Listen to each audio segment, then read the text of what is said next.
सतगुर की सेवा अत सुखाली, सतगुर की सेवा अत सुखाली, जो इच्छे सो फल पाए। सतगुर सेव सदा सुख पाया, सतगुर सेव सदा सुख पाया, ज्योति जोत मिलाई। साध संगत जी, सतगुरु की सेवा बहुत सौखी है। वो सेवा कीतियां सानू जो साडे मन दे विच इच्छा होवे ओहो ही फल प्राप्त हो जाता। जो इच्छा होवे, आशा पूरी मेरी मनसा राम। सो इस करके सतगुरु की सेवा करन दी आदत पाईए। हुण सतगुरु की सेवा तो अनेक प्रकार की, एक थां ते लिखिया गुर के गृह सेवक जो रहा। गुरु के घर विच रह के जिवें भाई लहणा जी ने सेवा की सी, उस तरह की सेवा करे। सो गुरु की सेवा अनेक प्रकार की है, ते गुरु की सेवा सुखाली भी है, बहुत सौखी है। ते गुरु की सेवा, पहली गल है गुरु की सेवा करे। ते गुरु की सेवा केड़ी करे? जेड़ी सेवा कीतियां गुरु दियां खुशियां प्राप्त होंदियां होण, वो सेवा करे। ये नहीं कि गुरु आखे कि तू झाड़ू फेर ते सिख आखे नहीं जी मैं तो पानी तरौंकना जी। गुरु आखे कि तू नाम जाप ते सिख आखे नहीं जी मैं तो बाणी पढ़ना जी। नहीं, सा सेवा कीती सफल है जित सतगुर का मन मन्ने, जा सतगुर का मन मन्निया तो पाप कसम्मल पन्ने।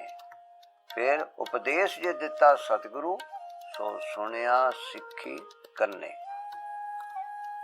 सिखां ने अपने कन्ना नाल सतगुरु दा उपदेश सुनिया, वो उपदेश श्रवण करके उस उपदेश नूं मन के ते ओ सेवा कीती जिहदे नाल सतगुरु दा मन मन्ने। सा सेवा कीती सफल है जित सतगुर का मन मन्ने। ते सतगुरु दा मन जिस सेवा ना मनदा वो सेवा सिख करे तां सतगुरु खुशियां दिंदा।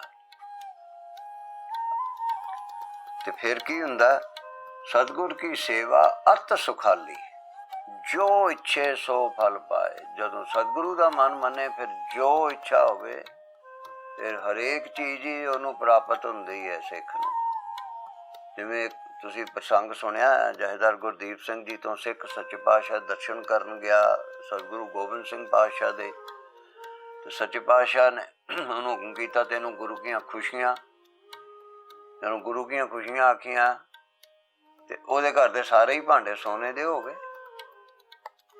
ये सोच के थोड़ा गया सी, ते ओह आखन लगा भी मैनू तो सुखियां खुशियां दे के ही तोड़ दिता। नहीं, इहदा मतलब उत्थे शरधा विच फर्क सी। जिन्ना चिर साडे अंदर भावना दृढ़ नहीं हुंदी कि मेरा सतगुरु प्रभु रूप है, एक बाबा अकाल रूप, जिन्ना चिर ये भावना दृढ़ नहीं हुंदी उन्ना चिर सानू प्राप्ति नहीं हो सकती।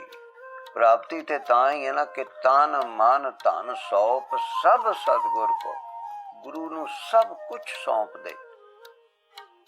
फिर की हुक्म मन्निया पाई है, हुक्म मन, जो हुक्म होया वो करना। सो इस करके गुरु दी खुशी लैनी सिख वास्ते अत्यंत आवश्यक है। गुरु दी खुशी कदे ना मिलती है? गुरु दी सेवा कीतियां, गुरु दा बचन मन्निया। सा सेवा कीती सफल है जित सतगुर का मन मन्ने।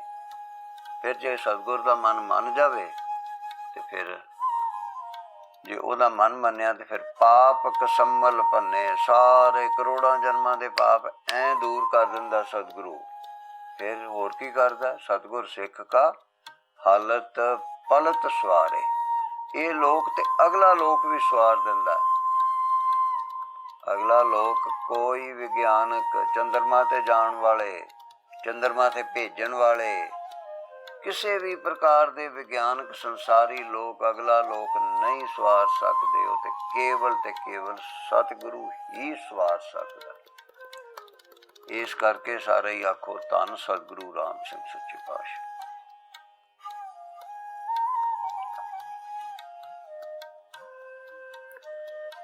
साध संगत जी, सतगुर की वडियाई वड्डी है।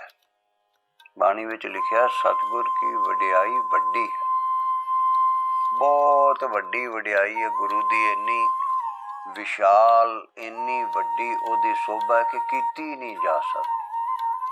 पर ओदे विचों किनका किनका आपां सारे ही करते हैं।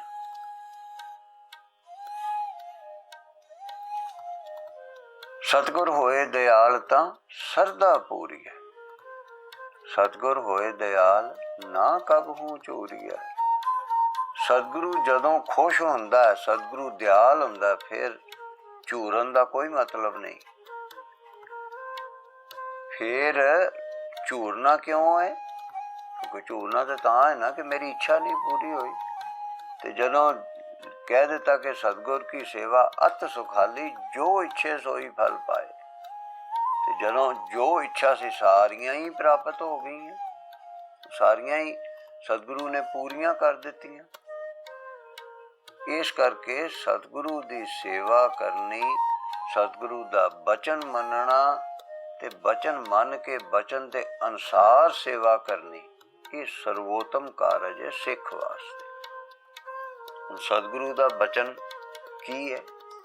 सतगुरु का बचन है कि वावा वैर ना करियो काहू, किसी नाल वैर भावना ना कर बई।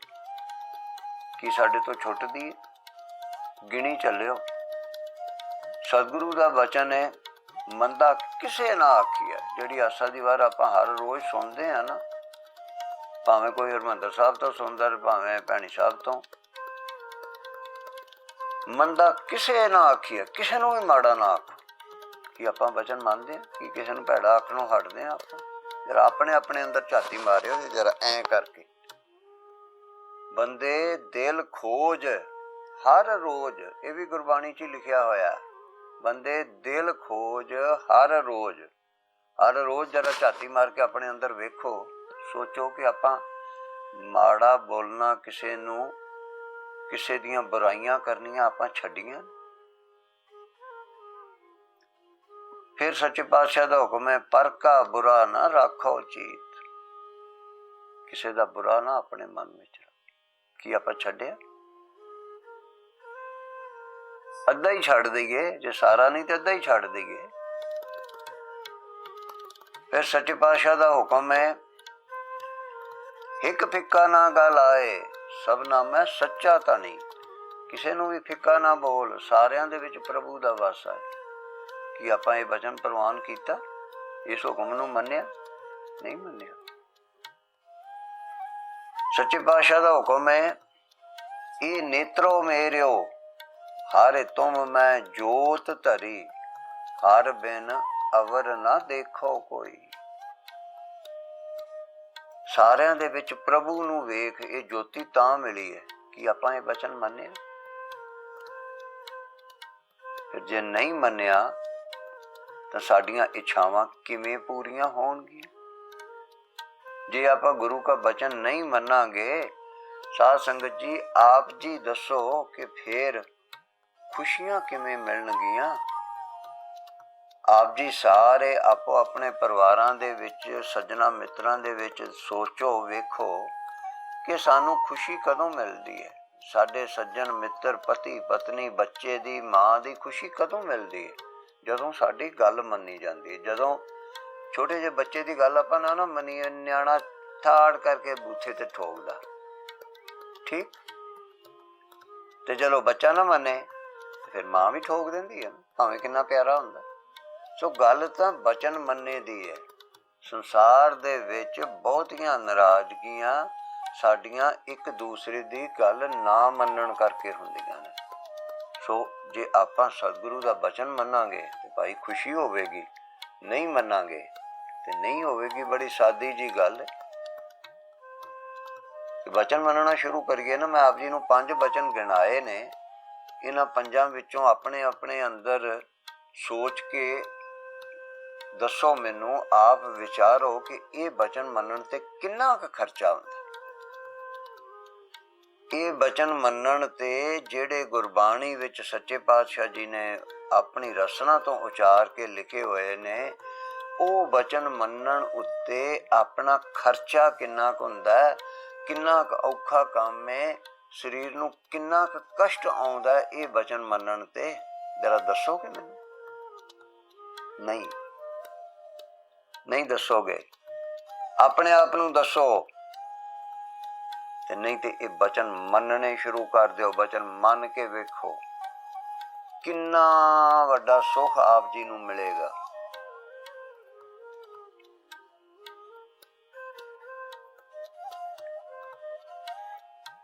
सच्चे पातशाह वचन करते ने, सदा आनंद रहे दिन राती, सदा आनंद रहे दिन राती, मिल प्रीतम सुख पाए।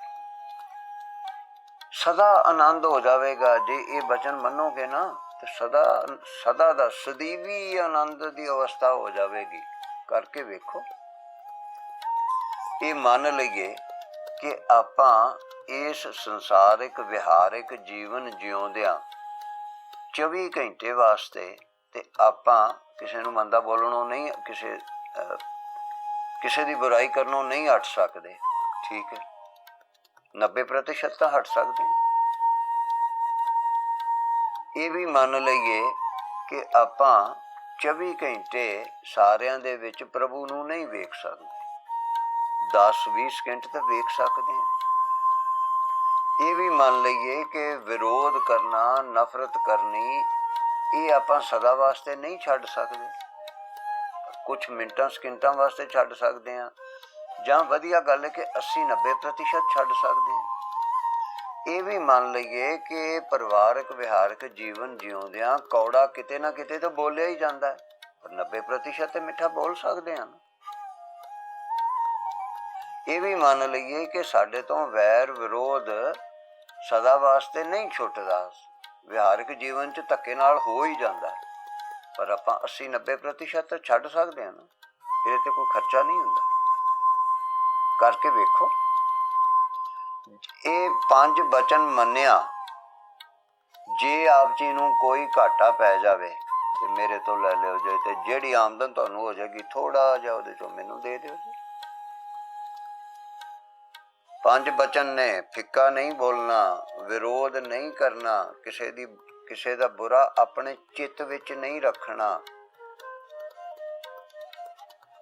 सारियां दे विच प्रभु दा रूप वेखना, ते विरोध नहीं करना।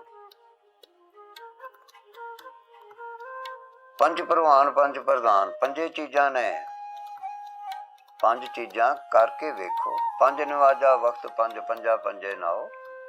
सो 5 की गल है, तो आप जी भी ये 5 बचन मनो, मन के वेखो, और ये नाल किन्ना आप जी नूं सुख मिलेगा। किसी नूं बुरा नहीं आखांगे, किसी दी बुराई दी थां ते किसी दी शोभा करांगे। बुराइयां ते अपने अंदर ही बड़ियां हुंदियां ने। कबीर सब ते हम बुरे, हम छाड़ भलो सब कोय। फिर आपां हर वेले आने ओ खा गया, ओ खा गई, ओ भज गया, ओहदे नाल ओ पैड़ा, ओ पैड़ी है, ज्यों गिणन लगदे हां। होर कुछ नहीं, तो किसी दी शक्ल ते ही करी जाने, किसी दा सूट नहीं चंगा, किसी दे सदा ही इहो ही काम करदे हन। कदी कोई पंथ वधाउण वाली उसारू सोच भी तो बनाओ कि असीं सिख हां ते सिख पंथ किवें वधाउणा है, वध तों वध लोकां नूं अपने गुरु दे चरनी किवें लाउणा है। ये सोच बनाओ प्यारिओ। सच्चे पातशाह किरपा करन। सारे ही आखो धन सतगुरु प्रताप सिंह जी, धन सतगुरु माता चंद कौर। सत श्री अकाल।